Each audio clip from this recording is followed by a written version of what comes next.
Okay, so throughout the area under the Alexander's control, idol and culture traditions were shared amongst the Greeks and the local population. सो जब Alexander के control था तो यहाँ पे बहुत सारे विचार और संस्कृति का इंटरचेंज हुआ between the Greek and local population, local people के बीच में. The region on the whole became Hellenise, और ये जो पूरा जो रीजन था वो क्या बन गया था, हेलेनाइज. क्यों? द ग्रीक्स दैट टाइम, जो ग्रीक्स थे, यूनानी लोग थे, उन्हें क्या कहा जाता था, Hellenes. Okay, and Greek became a well known language throughout. और इस रीजन की सबसे फेमस लैंग्वेज क्या बन गई थी, वेल नोन जानी पहचानी language, Greek. Right? The political unity of the Alexander's empire disintegrated quickly after his death, but for almost 3 centuries after, Hellenistic culture remained important in the area. लेकिन जैसे ही जब Alexander की डेथ हुई तो यहाँ पे पॉलिटिकल डिसयूनिटी की वजह से जो था वो डिसइंक्रेटेड हो गया, पॉलिटिकल यूनिटी जो थी डिवाइडेड हो गई. और लेकिन उसके 3 सेंचुरी तक, यानी 300 सालों के बाद भी हेलेनिस्टिक कल्चर यहाँ का इम्पॉर्टेंट कल्चर बना रहा. This period is also referred as the Hellenistic period in the history of the region. और ये इस रीजन के इतिहास में इसे हेलेनिस्टिक कल्चर के हेलेनिस्टिक पीरियड के नाम से जाना जाता है. But this ignores the way in which the other cultures were as important, if not more important than Hellenistic notions and ideas. तो ये जो हेलेनिस्टिक कल्चर जो था इतना इम्पोर्टेंट बन गया था कि अदर कल्चर्स पे इसका ध्यान नहीं, इतना इम्पोर्टेंस नहीं मिला जितना इतना इस कल्चर को इम्पोर्टेंस मिला. Small but well-organized military forces of the central Italian city of Rome took advantages of political discord and that followed the disintegration of Alexander Empire and establishment control over the North America and the Mediterranean from the 2nd century BC. So small but well organised, यानी कि एक ऐसी military force जो कम होने के साथ साथ लेकिन एक अच्छी तरह से ऑर्गेनाइज थी. उसने क्या किया, central Italian city of Rome जो था, उन्होंने इस पॉलिटिकल डिस्प्यूट का फ़ायदा उठाया और Alexander's empire and establish control over the North America. तो रोमन्स ने क्या किया, नॉर्थ अमेरिका तक, नॉर्थ अफ्रीका और उसके ईस्टर्न मेडिटेरियन को जो है 2nd सेंचुरी में गेन कर लिया था. एट द टाइम, उस वक्त जो था रोम रिपब्लिक हुआ करता था, वहाँ इलेक्शंस कंडक्ट किए जाते थे. But its political institution give some importance. लेकिन जो इसकी पॉलिटिकल इंस्टीट्यूशन थी वो किसको थोड़ा इम्पोर्टेंस दिया करती थी, बर्थ के और वेल्थ के और सोसाइटी की, जो कि और साथ में ये सिल्वरी ट्रेंड को भी फॉलो करते थे और इससे एडवांटेज लिया करते थे. The forces of the Roman establish a network for trade between the states and that had once been part of the Alexander's empire. जो रोमन्स भी थे, जिस समय अलेक्जेंडर जिंदा था और उसका कंट्रोल हुआ करता था, तो अलेक्जेंडर के कई स्टेट्स अलेक्जेंडर एम्पायर के कई स्टेट से रोमन एम्पायर ने अपना ट्रेड रिलेशन इस्टेब्लिश किया था. अब इसमें एक आता है जूलियस सीजर, जो एक हाई बॉन्ड मिलिट्री कमांडर हुआ करते थे. उन्होंने अंडर द रोमन एम्पायर उन्होंने अपना जो रीजन बढ़ा लिया था. कहाँ तक बढ़ा था, जो प्रेजेंट डे में जो था ब्रिटेन और जर्मनी था. अंडरस्टूड. अब आगे बढ़ते हैं.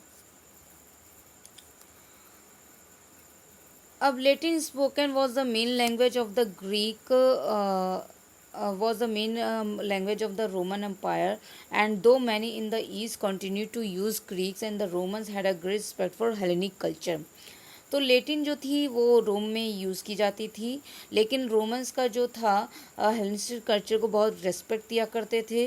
There were changes in the political structure of the empire from the late 1st century BC and it was substantially Christianised after the emperor Constantine became a Christian in the 4th century. तो जब 4th century में Constantine नाम के जो emperor हुए थे, उन्होंने पूरी तरह से क्रिश्चियनिटी को अडॉप्ट कर लिया था, क्रिश्चियनाइज्ड हो गए थे. उसकी वजह से भी ये एरिया जो था थोड़ा क्रिश्चियन इफेक्टेड हुआ था. To make its government easier Roman empire was divided into eastern and western halves in the 4th century. तो 4th सेंचुरी में रोमन एम्पायर जो था 2 पार्ट्स में डिवाइड हो गया था, ईस्टर्न और वेस्टर्न, जिससे कि गवर्नमेंट टास्क जो था ईजियर हो सके.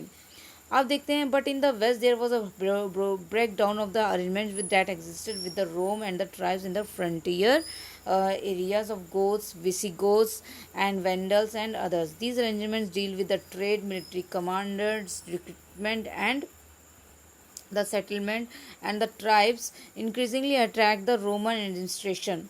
तो क्या हुआ ईस्ट वेस्ट में? तो ईस्ट वेस्ट रोमन के जो था पार्ट को, रोमन का जो था ईस्ट और वेस्ट पार्ट को तो डिवाइड कर दिया गया फॉर एडमिनिस्ट्रेशन के लिए, लेकिन जो था उसका जो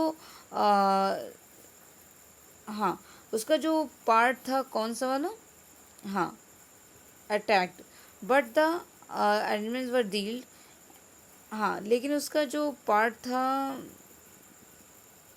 वेस्टर्न पार्ट, वो जो वहाँ पे वेस्टर्न पार्ट में क्या होता है, ट्राइबल कम्युनिटी और रोमन एम्पायर के बीच में लड़ाई हुआ करती थी. और ये ट्राइबल कम्युनिटी कौन कौन सी थी? Goths, Visigoths, Vandals and others. Okay, इनके बीच में हुआ करती थी, जिसकी वजह से ये जो रोमन एम्पायर का एक जो डिस्प्यूट का जो था एक हिस्सा बन गया, बाद में इसके कोलैप्स का रीज़न भी बन गया. Tribes establish their own kingdom. Tribals community ने अपने खुद के रीजन बना लिए थे within the former empire. Though the with the prompting of Christian church a Holy Roman empire was formed from some of these kingdoms from the 9th century. This claimed some continuity with the Roman Empire. तो Roman Empire में के under effect में ये tribal community ने church और बहुत सारी Christianity को रिप्रेजेंट करने वाली प्रैक्टिसेस की थी. नेक्स्ट वन क्या था? Between the 7th century and 15th century, और 7th और 15th सेंचुरी के बीच में क्या होता है, almost all the lands of the eastern Roman empire, जितना भी रोमन एम्पायर का जो ईस्टर्न पार्ट था वो किसके भी अब आ गया था अंडर में, अरब एम्पायर के अंडर में आ गया था. और ये अरब एम्पायर किसने क्रिएट किया था? प्रॉफिट मोहम्मद के फॉलोवर्स ने. And centred on the Damascus, और जिन्होंने अपनी कैपिटल कहाँ बना रखी थी? डमस्कस में. There was a close interaction between Greek and Islamic tradition in the region. यहाँ पे क्या हुआ, दोनों ग्रीक और इस्लामिक दोनों ही कास्ट का जो हुआ इंटरचेंज हुआ, कास्ट और आइडियोलॉजीज़ का इंटरचेंज हुआ. अब the trading networks of the area and prosperity attracted the attention of pastoral peoples to north, including various Turkic tribes who often attack the cities of the region and established control.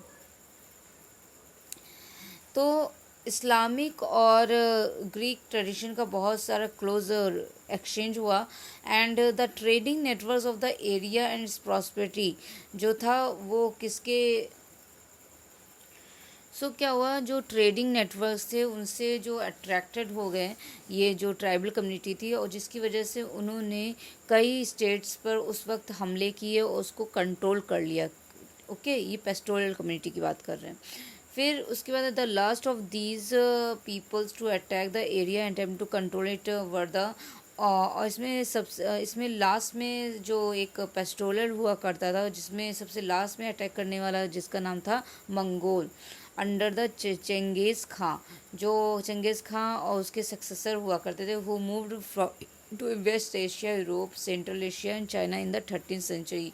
जो कि कहाँ चले गए थे? West Asia, Europe और Central Asia और China के चले गए थे इन 13th सेंचुरी.